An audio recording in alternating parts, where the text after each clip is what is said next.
امام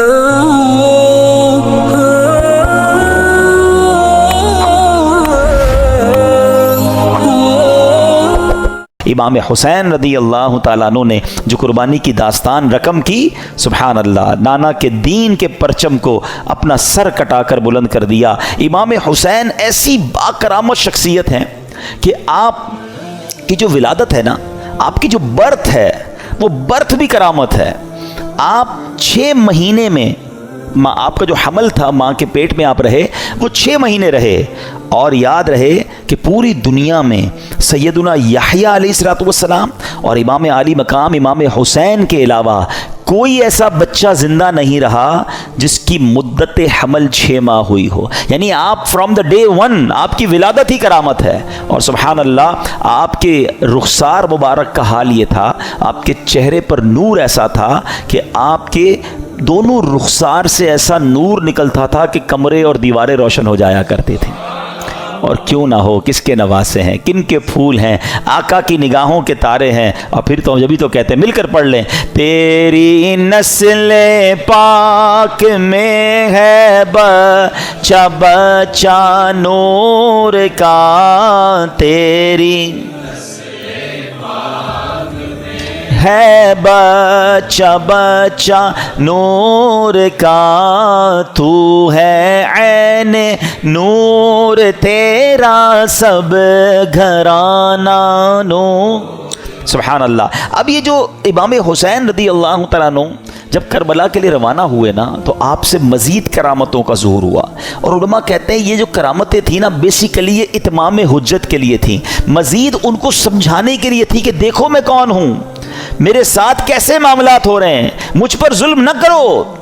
مگر ان ظالموں کی آنکھوں پر لالچ کا ایسا پردہ تھا۔ امام حسین فرسٹ آف آل آپ نے مدینے سے کوچ کیا اور اب مکے آیا۔ اب اسی راستے میں سیدنا ابن مطی رحمۃ اللہ تعالی سے ملاقات ہوئی۔ انہوں نے عرض کی کہ حضور، میرے کنویں کا پانی بہت کم ہے، برائے کرم آپ دعائے برکت سے نواز دیجئے۔ آپ رضی اللہ تعالیٰ عنہ نے اس کنویں کا پانی طلب کیا، اور جب پانی کا ڈول حاضر کیا گیا تو آپ نے اس میں سے پانی کچھ پیا بھی، نوش بھی فرمایا، اور کلی بھی کر دی، اور ڈول کو واپس کنویں میں ڈال دیا گیا۔ جب وہ پانی جو ہے وہ کنویں میں گیا، کنویں کا پانی بھی بڑھ گیا اور میٹھا اور لذیذ بھی ہو گیا۔ سبحان اللہ۔ تو یہ امام حسین کی کرامتوں کا سلسلہ رہا۔ اس کے بعد جب آپ بالکل ایگزیکٹلی 10 محرم الحرام کا دن آ گیا، یاد رہے کہ وہ دن جمعہ کا دن تھا، 10 محرم الحرام جب یہ واقعہ ہوا، کربلا کے میدان میں آپ خطبہ ارشاد فرما رہے ہیں، ان کو سمجھا رہے ہیں کہ دیکھو میں کون ہوں، یہ ظلم مت کرو۔ تم کیا جواب دو گے جس کا کلمہ پڑھتے ہو اس نبی علیہ السلام کو؟ اس وقت آپ کے جو خیمے تھے، جہاں خاندان کے افراد تھے، وہاں خندق میں ایک آگ بھی جل رہی تھی۔ تو ایک بد زبان یزیدی نے بکواس کرتے ہوئے کہا کہ اے حسین، تم نے وہاں کی آگ سے پہلے یہیں آگ لگا دی ہے۔ یعنی معاذ اللہ وہ یہ کہنا چاہ رہا تھا کہ اے حسین، مرنے کے بعد بھی تمہیں جہنم کی آگ میں جانا ہے۔ امام علی مقام نے جب یہ سنا تو آپ نے کہا کہ اے دشمن خدا، تو جھوٹا ہے، کیا تو یہ گمان کرتا ہے کہ میں دوزخ کی آگ میں جاؤں گا؟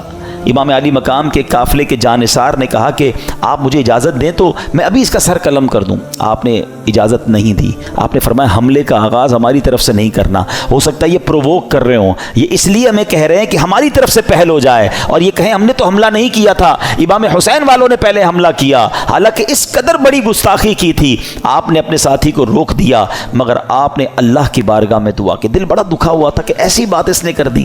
آپ نے کہا اے رب قہار، اس کو عذاب نار سے قبل بھی اس دنیا میں بھی آگ کا عذاب عطا فرما۔ آپ کی دعا قبول ہوئی۔ وہ بندہ جو گھوڑے پہ بیٹھا تھا، اس کی گھوڑے کو جھٹکا لگا، گھوڑا خود ہی دوڑتا ہوا گیا، اور وہ گھوڑے سے جب جہاں گرا تو وہاں آگ لگی ہوئی تھی۔ اسی خندق میں یہ بندہ جا کر گرا، اور وہ بد نصیب آگ میں جل کر بھسم ہو گیا۔ امام علی مقام نے سجدہ شکر ادا کیا اور اللہ تعالیٰ کی بارگاہ میں عرض کی کہ یا اللہ، تیرا شکر ہے کہ تو نے آل رسول کے گستاخ کو سزا دی۔ اب یہاں بھی ان کے سامنے یہ واقعہ ہو رہا ہے، سارے لوگ دشمن سامنے کھڑے ہیں، اور یہ آپ کی دعا قبول ہو رہی ہے، آپ کے گستاخ کو سزا مل رہی ہے، مگر وہ سمجھنے کے لیے تیار نہیں ہے، وہ انڈرسٹینڈ کرنے کے لیے تیار نہیں ہے۔ آپ یقین کریں، جو کربلا کے میدان میں امام حسین نے خطبہ دیا ہے نا، ان یزیدیوں کے سامنے لاسٹ خطبہ، حالانکہ اپنے سارے شہید ہو چکے تھے، مگر پھر بھی، حالانکہ اس وقت تو عام آدمی تو یہ سوچے کہ اب انہوں نے سب میرے بندے مار دیے، اب میں نے ان کو نہیں چھوڑنا.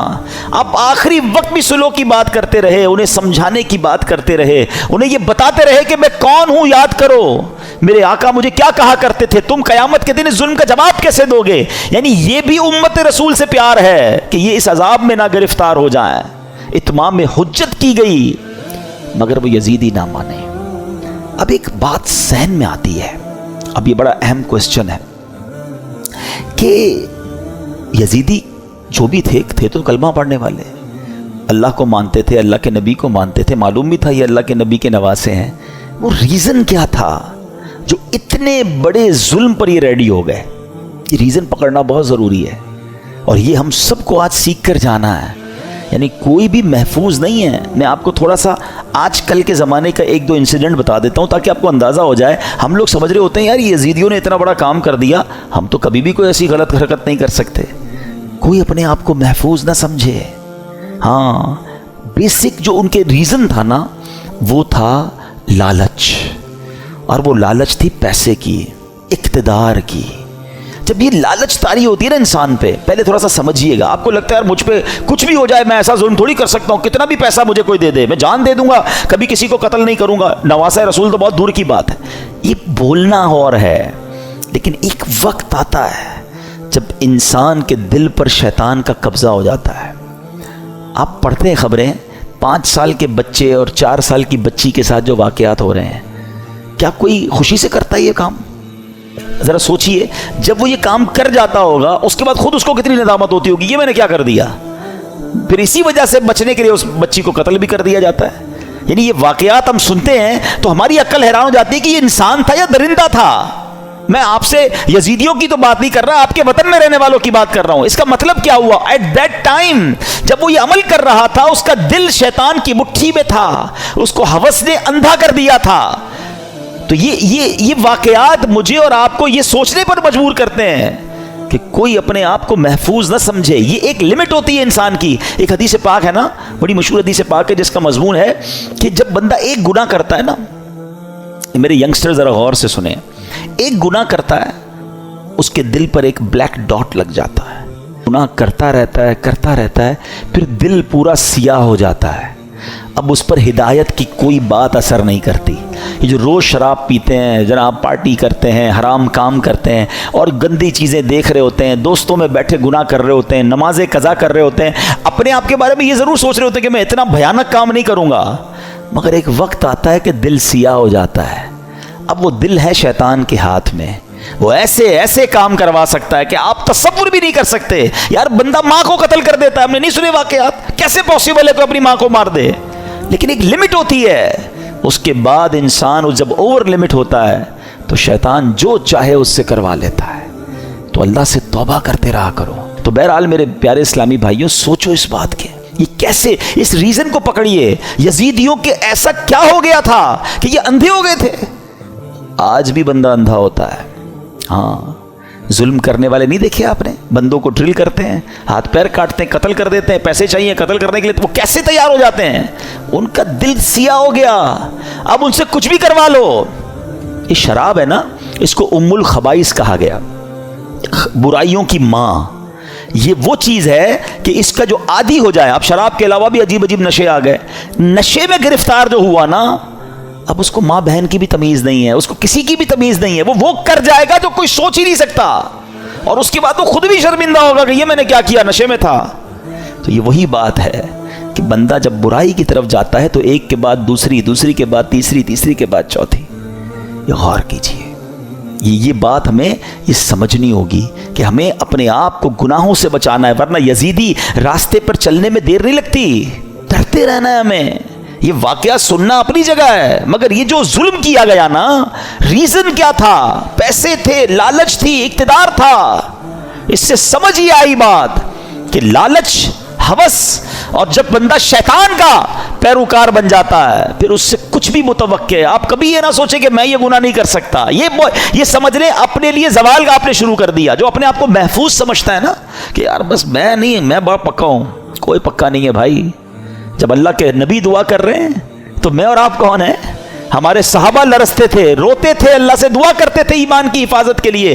پیران پیر سیدی غوث اعظم رضی اللہ تعالیٰ عنہ کہتے ہیں، لوگ کہتے ہیں آج عید کا دن ہے، عید کا دن ہے.